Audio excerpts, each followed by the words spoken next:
Hello, all experts on Danish coffee grinders. This is my Kvaerna grinder that I bought a couple of months ago. And this is the grinder itself, the top part with the flywheel. And some nice looking burrs there. And the adjustment color. My problem now is I can't get the shaft out of the grinder, and I can show you the mechanism. Here's the adjustment color. You can take it off, and here we have something looking like this. This locks, I think it locks it or something like that.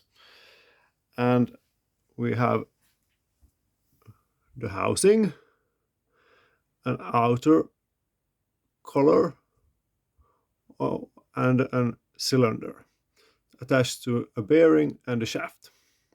I think the shaft is in two parts, it's not in one part.